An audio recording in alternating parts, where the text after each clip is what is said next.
একটি শিক্ষণীয় ভিডিও আমি দেখাতে চাচ্ছি, একটু সাউন্ড কমাই দেন।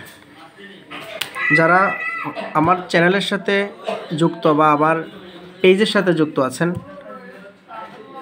তাদেরকে দেখানোর জন্য, এবং যারা নাকি হোমিও প্র্যাকটিস করেন তাদেরকে দেখানোর জন্য, জুনিয়রদেরকে শেখানোর জন্য। দেখুন, একটা শিক্ষণীয় ভিডিও।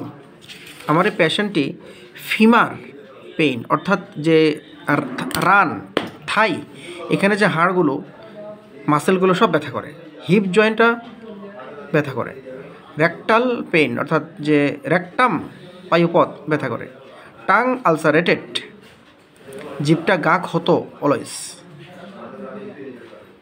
এই যে প্রবলেমগুলো, a lot of complaints she has developed,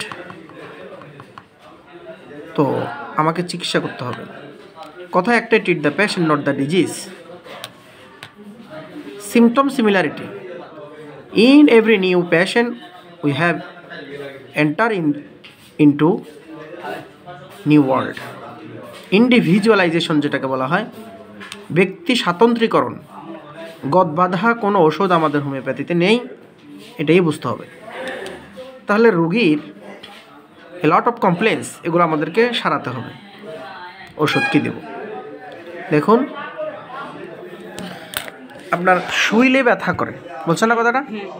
এটা দিন হোক রাত হোক, বিছানায় হোক বা ফ্লোরে হোক, যেখানে হোক, আপনি যদি শোন তাহলে ব্যথা করে। এটাকে আমাদের রুব্রিক রেপার্টরি ভাষা বলা হয় লাইং অ্যাগ্রাভেশন। এই যে লাইং অ্যাগ্রাভেশন আমি দেখাচ্ছি।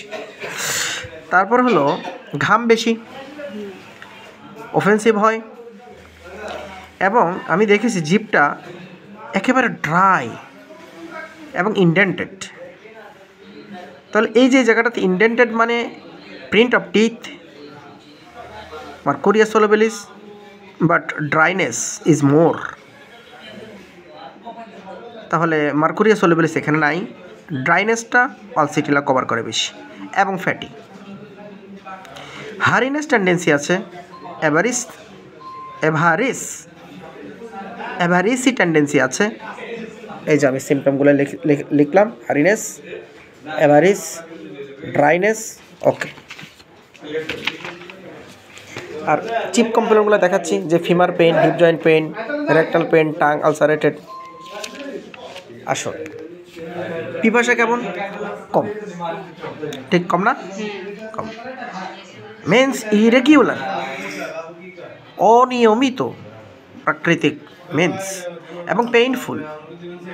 ফ্যাট অ্যাগ্রাভেশন, ও যে আপনার তৈলাক্ত খাবার খেলে আপনার আরও সমস্যাটা বাড়ে। মেনার্কি লেট, পিউবার্টি যেটাকে বলা হয়, জীবনের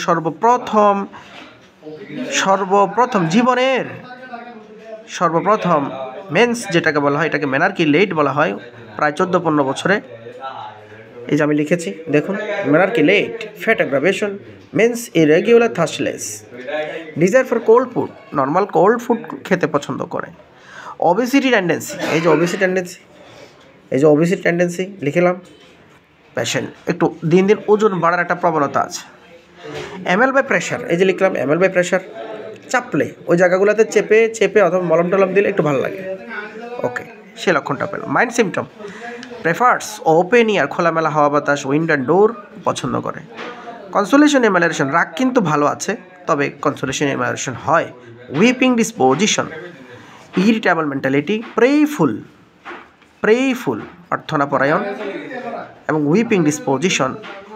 এই লক্ষণগুলো ইন্ডিকেট করে কাকে? মার্কুরিয়া সোলোবেলিসকে না পালসিটিলাকে? পালসিটিলাকে, যেটাকে উইন ফ্লাওয়ার বলা হয়। সো রোগ কী সেটা শুধুমাত্র প্র্যাকটিস অফ মেডিসিন দিয়ে বুঝতে হবে, ওটা ডায়াগনোসিস করতে হবে লিখার জন্য। বাট এলোপ্যাথি ডাক্তারের মতো রোগের উপরে ভিত্তি করে চট করে ওষুধ লিখে রোগ বিদায় করে দিয়ে দেওয়া আর ফিসটা নিয়ে নেওয়া, এটা কোনোদিন হোমিও ডাক্তারের কাজ হতে পারে না। সো মাই ফ্রেন্ডস, যারা নাকি হোমিও প্র্যাকটিস করেন, লিগ্যাল ওয়েতে করতে হবে, এবং হ্যানিম্যান যে ফর্মুলা দিয়েছে সেই ফর্মুলা ওয়েতে করতে হবে। এর বাইরে যদি আপনি যান, ইউ উইল বি ফেইলড, আপনি ফেল হয়ে যাবেন, সফলতা আপনার হাত ছোঁবে না। ফেল করবেন বারবার। ধন্যবাদ।